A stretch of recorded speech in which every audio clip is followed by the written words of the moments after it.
போமா கிளம்புவோம் இது கிளம்பி நம்ம டக்குன்னு போனோம்னா கேட்பாரு எங்க போறீங்க என்னன்னு கேட்டாருன்னா சொல்லுங்க எங்க போறோம்னு சொல்லுங்க.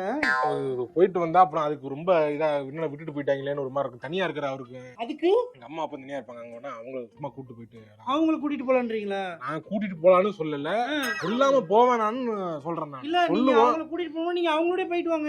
அவங்களே வரலன்னு சொன்னாங்கன்னா சரி, நம்மளே வரவேணான்னு சொன்னோம்னா அது நல்லா இருக்குமா? எங்க என்னைக்காவது ஒரு நாள் தான் அவுட்டிங் போறோம், அன்னைக்கும் வந்து கூட தொத்திக்கிட்டே தெரிஞ்சாங்கன்னா என்னங்க பண்றது? நீங்க தாங்க சொல்லி விட்டுட்டு வரணும். உங்க அப்பா இருந்தாலும் நான் இப்படிதான் பண்ணுவேன். நான் உங்க அம்மா அப்பா இருந்தாலும் எங்க அப்பாவா இருந்தாலும் யாரா இருந்தாலும் அவங்க லிமிட் அவங்களுக்கு தெரியணுங்க.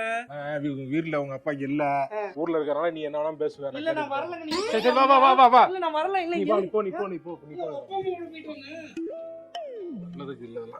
சரி என்னப்பா போயிட்டு வந்துடுறேன் நாங்க. சரி போயிட்டு வாங்க. நீங்க வரீங்களா? சரி வர்றோம். மால்ல போனா கால் வலிக்கும், ரொம்ப நடக்கிற மாதிரி அலைச்சலா இருக்கு. வீட்லயே உட்காந்துருக்க மாதிரி இருக்கு, பொழுது போக மாட்டேங்குது.